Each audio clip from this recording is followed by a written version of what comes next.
What does it mean to be a leader?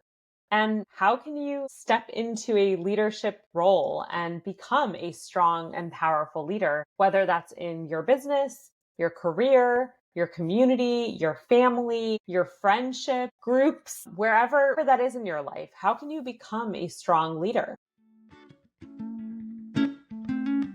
Hey, beautiful humans. Welcome to the Bold Women in Business podcast. I'm your host, Rachel Honeyman, founder of Honeybebold and fellow bold woman in business. This show is all about highlighting women who are changing the world, helping other women, and kicking ass along the way. Let's dive in.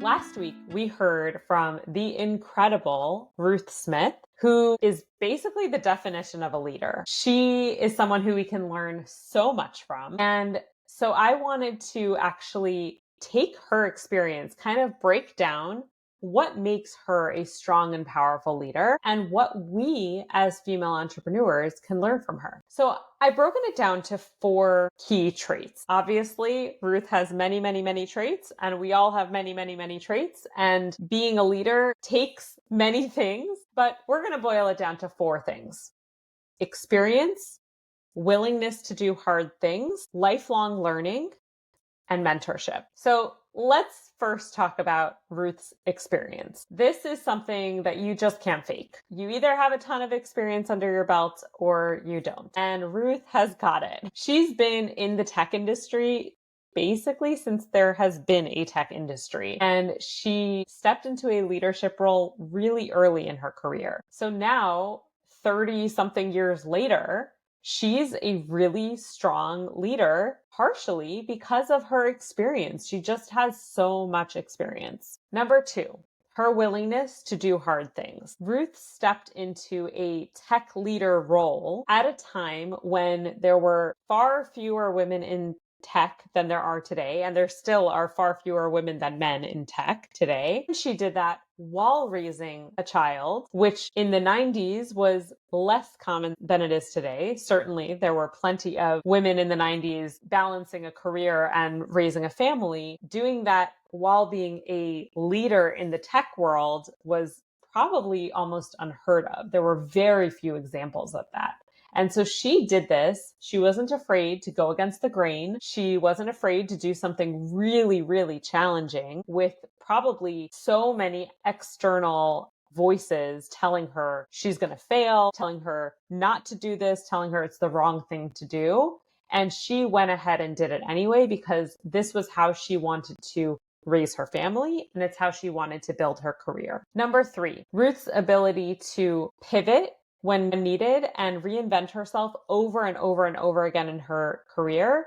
And that all comes from a place of lifelong learning. A true leader knows when it's time to shift gears, when it's time to do something new, and is always willing to keep learning and growing so that they can do their best work in a new role as their work demands it. Ruth had to make so many changes in her career that she had to maintain spirit of lifelong learning and continuing to invest in herself, in becoming the most knowledgeable, skillful leader she could be. And that is just an incredible trait of leadership. Mentorship.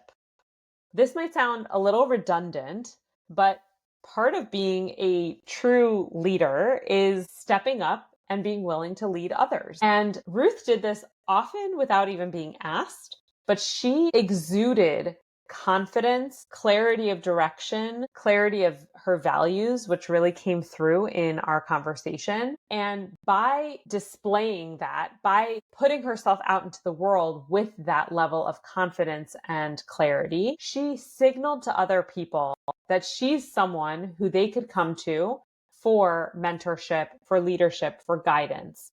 And when she saw that need, she always met it by stepping into that role and allowing the person in front of her to get the leadership that they needed and holding their hand along the way. That was a big piece of what we talked about. And all of that, those 4 traits that she really exudes, by embodying all of those, that kind of allowed her to go on this new trajectory she's on, which is officially stepping into a role as a career coach and building this new career coaching business, which is basically building on the work that she's been doing throughout her career. And she's specifically helping people make really tough career transitions that can be really challenging to navigate, but she's guiding them through using these 4 traits, right? Her experience, her willingness to do hard things, her commitment to lifelong learning, and her mentorship. And all of those have allowed her to guide people on this path. Now, one of the things that so many people, women especially, struggle with is they may have this desire to be a leader and to really help guide other people, but they don't feel like they are cut out for it, or they may not know what it takes to be a leader, and they may not know if they have what it takes to be a leader. And that might be something that you struggle with. It's incredibly, incredibly common. So what I want to do today is I want to look at Ruth, look at her leadership profile, and see how it can help you understand your own genuine leadership skills or lack thereof. Because I'm not here to tell anyone that every person is meant to be a leader. If that were the case, we wouldn't need leaders, right? We need people who are stepping up and leading. And most people, the vast majority of people, need to be led, right? They need someone to look up to and to help guide them. And not everyone is meant to be a leader. With that said, I think there's a good chance you are probably in the minority of people who are meant to be leaders. And the reason I say that is you are a female entrepreneur, or I assume so if you're listening to this podcast. And the very idea of being a female entrepreneur is that you have taken some really tough steps and stepped into kind of guiding the ship for a company, even if it's just you, but you are taking that leadership step. And so I think you probably embody many leadership traits, and you might just not know it or embrace those qualities yet. So let's go back to that list that we went through with Ruth and see how it applies to you. Experience. Let's just get this out of the way. You do not need 30 plus years of experience to be an incredible leader. Ruth has that experience and she is a phenomenal leader, but chances are, you don't have 30 plus years of experience, but you probably do have some experience under your belt. You might have just launched your business 2 months ago, or maybe you haven't even launched your business yet, or you're not sure if you ever will, or you have no plans to launch a business. That's okay. It doesn't really matter. You've built a wealth of wisdom throughout your own career, whatever that has looked like, and through the things that you've gone through in your life. That experience is real, and it's something that you can draw from if you want to be a strong leader. That's not to say that someone who is younger or less experienced can't be a strong leader in some ways. But for the most part, if we look around at who's really kind of stepping into that strong leadership role, it's usually people who do have some more experience under their belt. Again, it doesn't have to be experience in one arena, but kind of total life experience. I'm guessing, based on the demographics of who listens to this podcast, you're probably not fresh out of college. And if you are, you still can use whatever experience you've had throughout your life to build leadership qualities. You may not be there yet, but you'll get there if that's what you want to do. Number 2, being willing to do hard things. If you're a female entrepreneur, you're already there. You're already doing the hard thing, and you continue to be willing to do the hard things that you need to day in and day out. That alone doesn't make you a leader, but it's a necessary component of being a leader. You cannot be a leader and avoid hard things, because it is part of leadership. It is part of guiding other people and stepping up and being a voice for inspiration or guidance or whatever it is that you're looking to achieve. Lifelong learning. Again, I'm going to make some assumptions about you here, but you're listening to a podcast about entrepreneurship. And I'm guessing that this is not the only one you listen to. I don't know about you, but I'm a little bit addicted to podcasts. So I think it's fair to assume that you're committed to learning and growing. And as an entrepreneur, you can hone this part of yourself to really step into your potential as a leader. Be honest with yourself about where there may be gaps in your knowledge or skills, and commit yourself to finding creative ways to learn what you need to. This trait is also about that willingness to pivot and change paths as needed, which also requires tons of investment in learning and growth, right? If I change to a totally different path, I need to be willing to learn about that new path. I started this podcast not too long ago. This has been a learning journey for me. I've had to learn so much about the tech side of putting a podcast together. I've had to learn how to interview people most effectively. I've had to learn how to gather my thoughts in a cohesive way. I've had to learn how to work on my terrible habit of saying and like all the time. And you probably hear me say that all the time, although my editor is incredible at scrubbing most of those out. But this has been a learning process, and that's part of entrepreneurship and leadership, is being willing to pivot and grow and learn as you go. Finally, mentorship. As I mentioned, this is probably the most important part of leadership because it's a willingness to step up and be that source of inspiration, direction, and guidance, whether that's for more junior people in your field or related arenas, whether that's for other people who are on the same level as you, but they still look to you for leadership and guidance.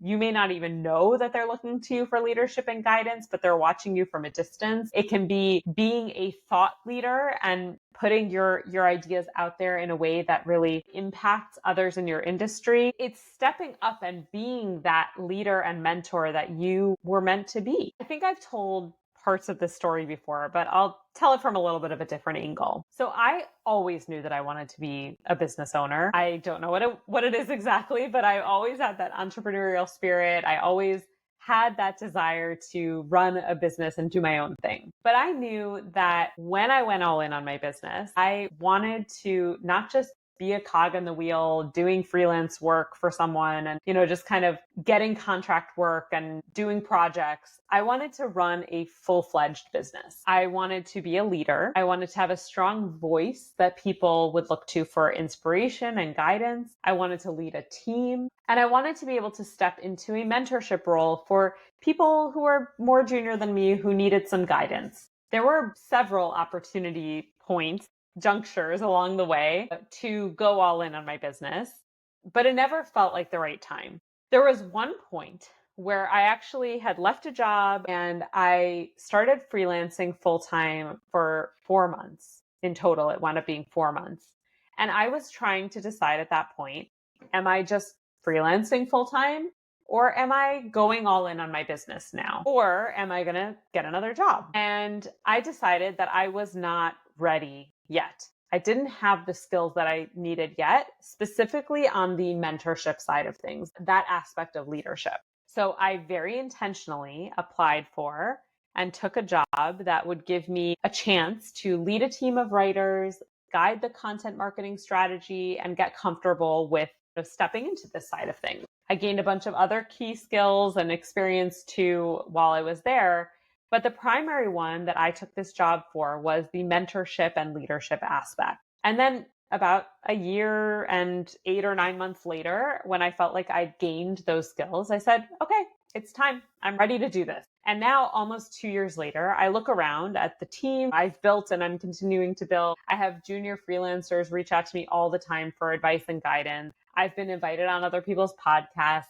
People come to me as a leader and voice in the world of branding and web design and content marketing as someone who knows what she's talking about, because I do. I have the experience and the willingness to do hard things and the commitment to lifelong learning and this mentorship aspect. So I'm able to step up and be the leader that I always felt I was born to be. And you can do that too. What really makes one person more capable of leadership than another? First of all, you need to have the desire for it. Not everyone wants to be a leader, but we know, look at the state of our political system. We know that a desire to be a leader is not enough to make someone a good leader, right? We have a lot of people who want to call themselves leaders who are not at all capable of true leadership. But if you couple that desire with a willingness to do hard things, a willingness to keep learning and growing, and using your experience to step up and be a mentor or guiding voice for others,